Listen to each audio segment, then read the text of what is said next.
Hi. Holy poop. Holy poopsicles.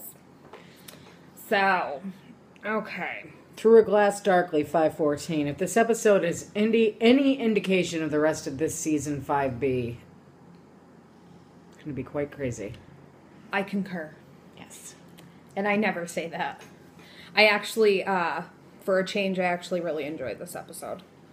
A lot happened. I mean, not a lot like we found out, but a lot happened. Mm-hmm.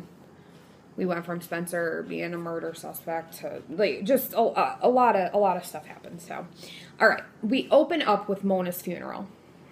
Obviously, there's no body yet. It's 3 months later. Still haven't found her body. We don't know who killed her. It's sad. Really sad. To say the least. It is. Okay, so in walks Allie. Over walks Allie. Q Allison, whatever. Okay. Over walks Allie to tell Mrs. Vanderwall that she had nothing to do with it, which, I mean... She was paying her respects. She was paying her respects. Here's the thing. We obviously, both of us don't believe that Allie had anything to do with Mona's death, but you shouldn't have been there. No. I was just going to say that. That is not the place that should have transpired. No. The reaction that Mrs. Vanderwall had, holy shit... Where's my daughter? In that situation, trust me, I would have done the same thing. Yeah, so not the time or the place for that, and shame on Allie for that. But then again, I do feel like Allie had good intentions, but at the same time, I don't trust. But the thing is, though, she does like to be the center of attention. Well, yes, and likes to be viewed as the victim. So I think that was kind of her moment where she was like, okay, I'm going to let this happen and let her bitch me out or whatever she's going to do. That way, when it does come time and they do know that it's not me, they're going to feel bad for what happened. I think that was her way of I don't know. I feel like she always has an ulterior motive. Yep. So, okay. Mona's mom. Whew. I feel terrible for her. I really do. I mean... I can't imagine. I can't imagine, and we don't really know Mona's mom that well. We just met her, obviously, but, I mean, when Allison died or disappeared, whatever, I didn't feel bad for Mrs. De Laurentiis. She didn't give us a reason to, you know what I mean? No. You could tell that Mona's mother was a good mother.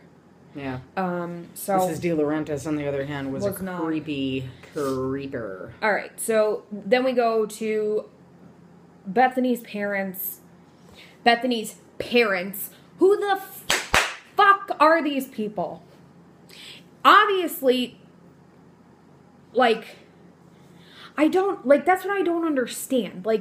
Mrs. D was having parents, they said family, so it's a big family of people. Yeah, that we have never met, never heard about. Who the hell are they? Who the hell is Bethany Young? Is it exactly any relation to Allie? Sarah Harvey's story goes blasting out the window, and we find this Bethany. Which Marlene King tweeted today. In that Ask Mar or whatever, somebody asked about Bethany or about Sarah Harvey, and she said we will learn who she is. I saw that. But still, at the same time, I mean, that story was taking place, and then that was gonzo. And then all of a sudden, Bethany Young is buried in the grave. Yes. So, it just doesn't... Who the hell are her parents? They obviously have to have some sort of connection. I think it's going to turn out to be fucking, I think it's going to turn out to be people that we know. Oh, absolutely. Do you know what I mean? Absolutely. Just, keeping their name, Absolutely. Or we would have met them yet. Yeah. We would have already met them. Yeah. It's, if it wasn't somebody that we already knew. Okay. Toby's sitting there looking at Spencer's files, and what Tanner is just well, this is the file you want to look at. Which I said at the time, I mean, granted, okay, it's public property, whatever he said. He's a cop, I get it. I get it, but that's a conflict of interest. That's like somebody that's a lawyer That's like representing their family member in a court, like, for murder. You can't do that. You can't do that. It's not like, it doesn't, like, uphold enough, like, you know what I mean? It's, that would, like, honestly be, like, my dad being, like, arresting me for something. Like, you... Right.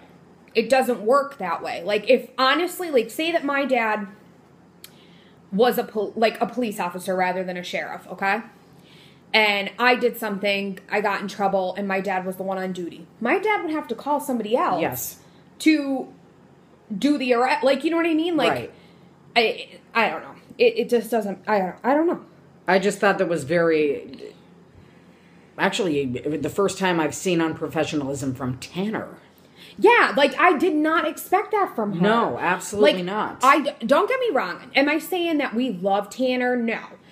She's badass. I respect Tanner. She's like the badass. only person on that show that I actually, and I'm talking like girls included. Yeah, but cop-wise, though, out of all the cops, obviously. Even over Toby, I honestly, I would trust Tanner more so than anybody on the show. Like, I know it sounds stupid, but, like, I trust Tanner more than anyone. I feel like she's the only person that's there, like, something else is going on in this town, like, and we're gonna figure it out. You know what I mean? Quick question. Did you let Jeremy know to stop? Yes. Okay. And I told him not to text my phone.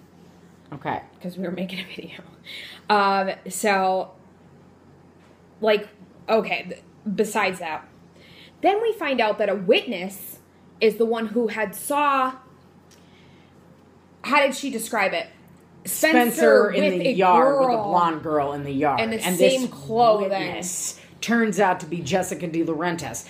And the point was brought up, was it Tanner or Toby that said, Toby even said it.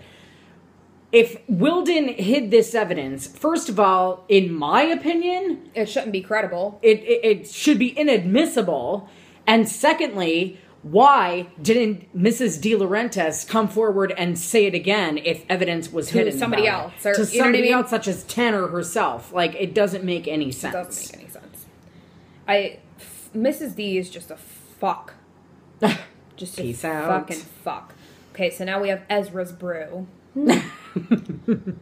And was it Marlene King that tweeted that it's going to have a really important part of the show, him buying this cafe? Could that have something to do with the fact that the movie Through the Glass Darkly from 1961 is about a schizophrenic and a writer who has writer's block and purchases a restaurant?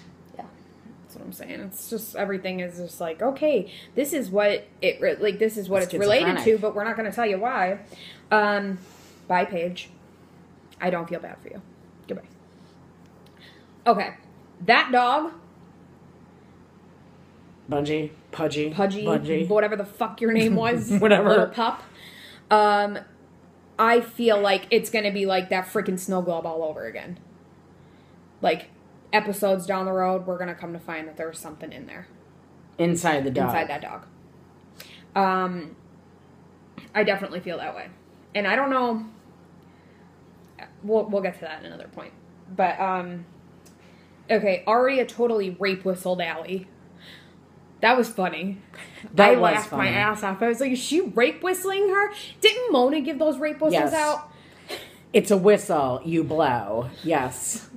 Yes. That was so funny. Arya totally rape whistled Allie. So, then we go to the weirdest scene that I have ever seen in my life. Ezra was literally questioning Mike's feelings. Like, creepy, kind of. Like, well, you know, your girlfriend just died. Why don't you feel worse?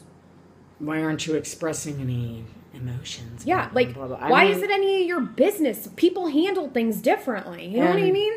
Obviously, later in the episode, I don't even know the password for this thing.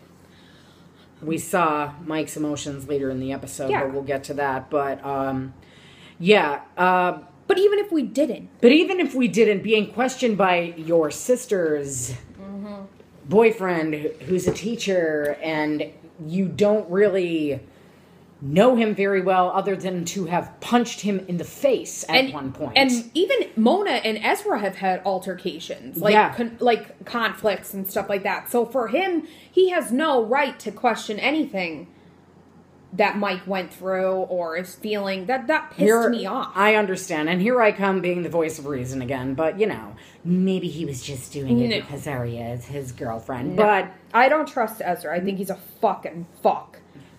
Sexy as hell, dude. He is sexy. Oh, yeah. Okay. I loved that when Spencer said to Jason, you know, she's your sister, but so am I. Oh, I love that, too. That definitely, that put things into perspective for me. So. Absolutely. Then we have Grunwald. Hannah calls Grunwald, whatever. They're in the memorial. They're all buried in the same freaking plot. Oh, they're like one away from, it's retarded. So, she says, you know, each one feared the other. Each one hated the other because each one feared the other, yeah. Each one feared the other, and each one knew something about the other. Exactly. Then she goes into betrayal and how Mona was betrayed. Now, a lot of people have been